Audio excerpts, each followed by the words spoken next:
Angelina from Stony Brook, New York. Hallo. You do speak Dutch as well. Ja, Goedemorgen. inderdaad. Hele goede morgen. Goedemorgen. Ja, inderdaad. Goedemiddag. Goedemiddag. Yeah. Hey, Angelina, you did an AINx talk yesterday, and I heard people comment on it that it was amazing, but I don't know anything about the content. So please do share something with me. Sure. Happy to. I am still overwhelmed.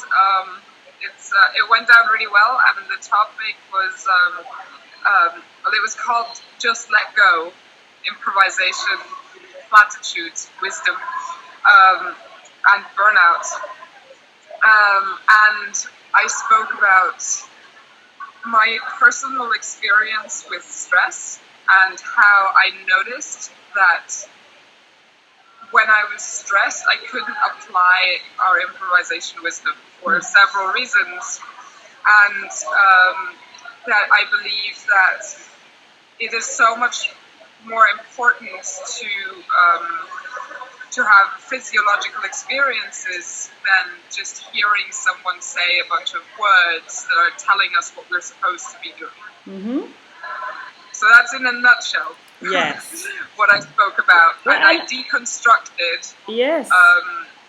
I deconstructed the sayings that we often hear in improv, which are be present, follow the fear, and just let go.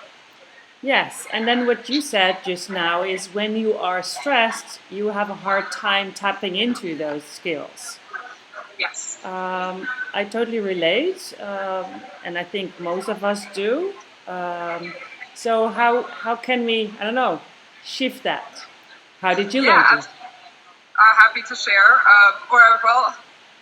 I'm not sure how much to share of the talks because obviously they're going to go up online.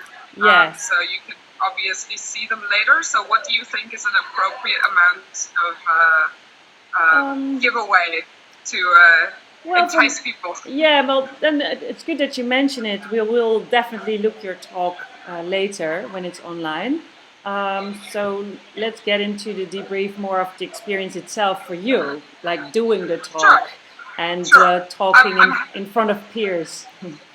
Sure. Oh yeah, absolutely. I was just going to say I would like to share that I do believe. It is my conviction that I believe applied improvisation offers everything that we need to have the kind of experiences that we need. And in my opinion, it's very important that it's in line with the reality of the people who are in the room. And that we create atmospheres where we can, as facilitators, also support people through their experiences. So that's kind of that was my recommendation. That's a sort of a recommendation I make at the end of the talk. Yes.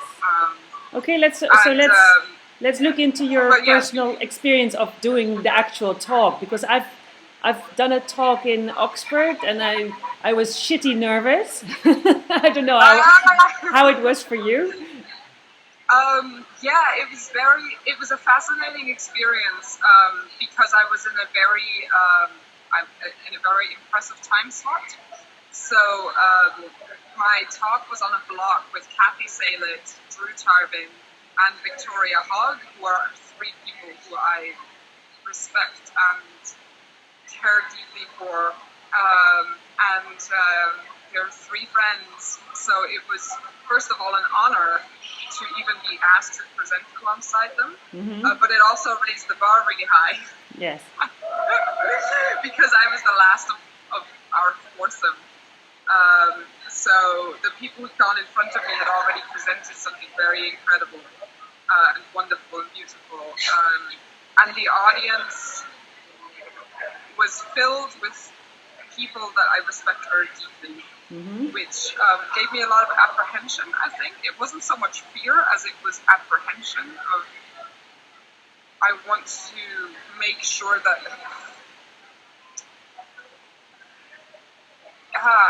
it's quite hard to put into words.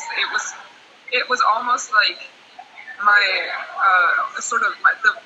reverence was stronger than the fear of it. But we had been missed out of the program, of the printed program, so we kept lobbying for people to come. So then I felt like, oh no, now I added extra pressure on myself. So how did you cope with that?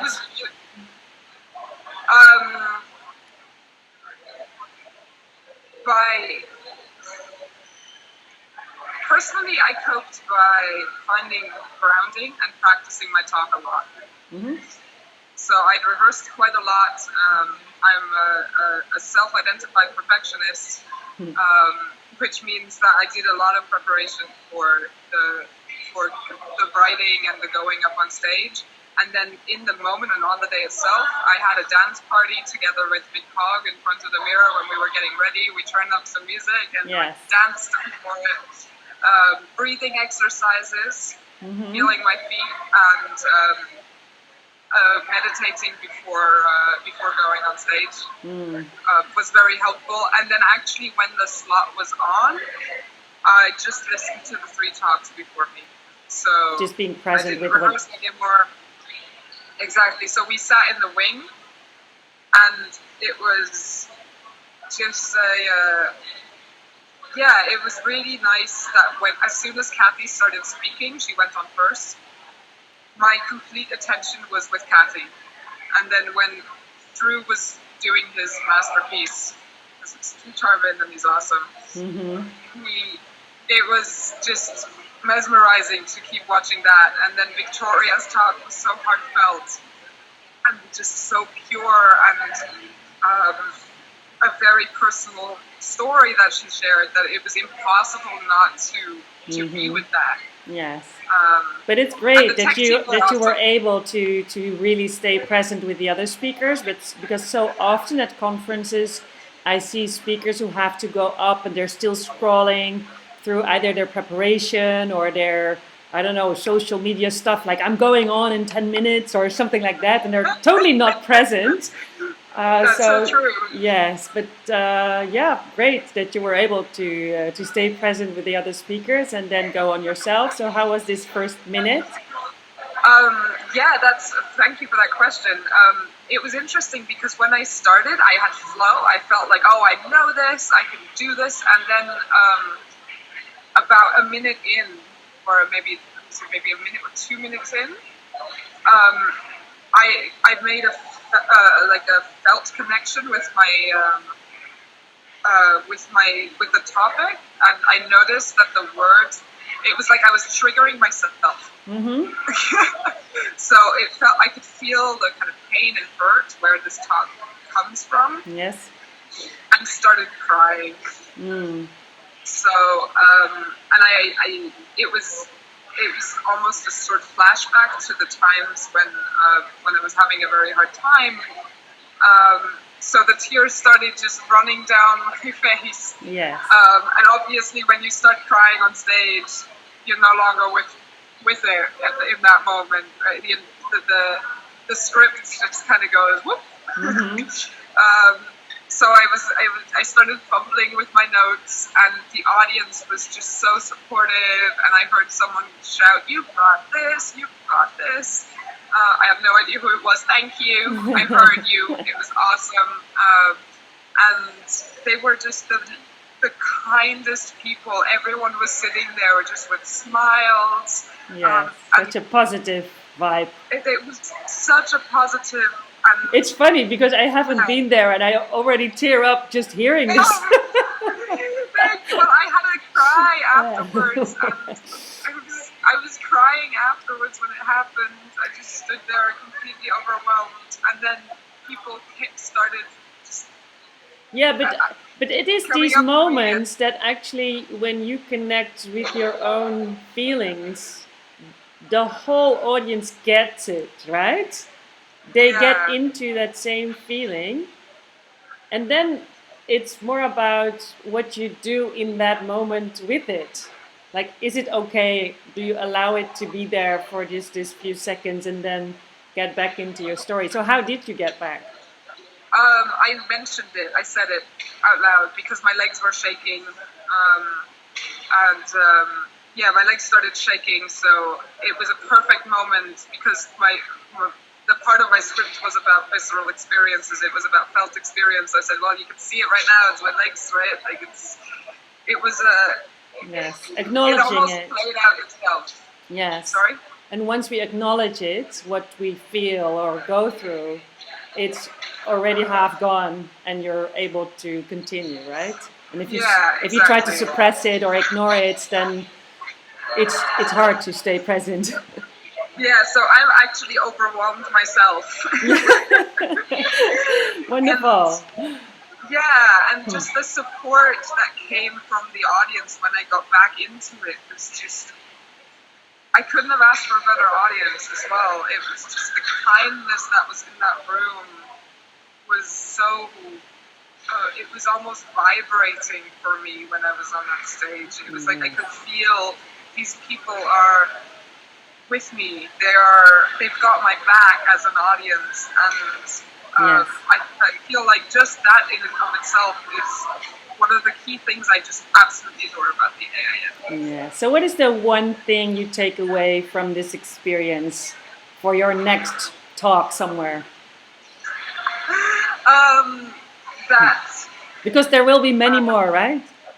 oh well, who knows? Apparently, I keep being told that I should, so maybe I'll have to take some time for myself first to see and decompress.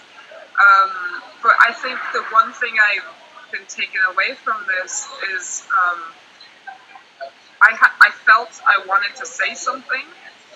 I didn't know if others wanted to hear it. And now I know others do want to hear it.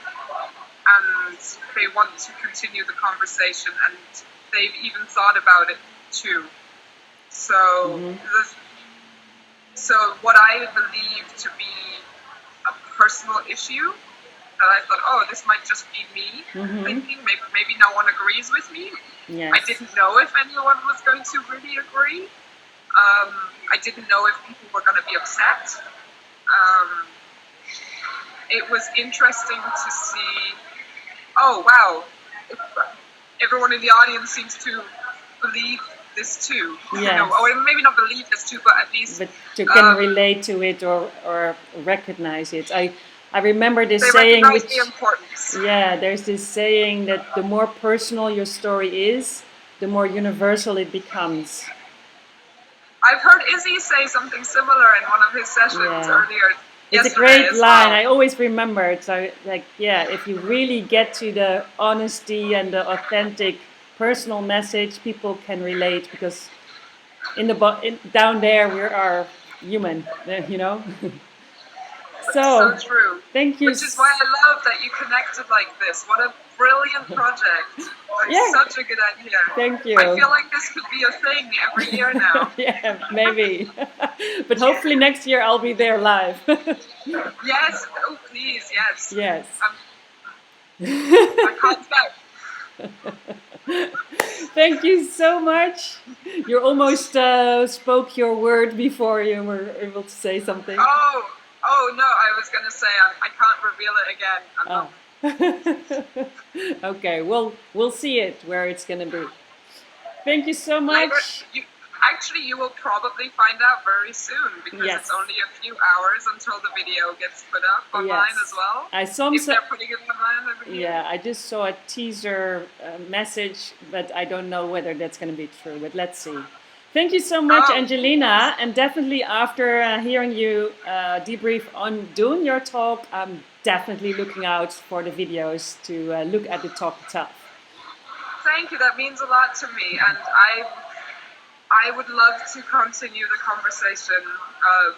The talk at the end mentions, over lunch, please think about this. Yes. I would like to invite anyone to come and chime in on this conversation, to take it further. And I am so curious to see what our big network or our community is going to make of it and how it's going to transform our way of thinking about applied improvisation. Okay, your time's up. Mwah. Bye-bye. Thank you. Bye-bye.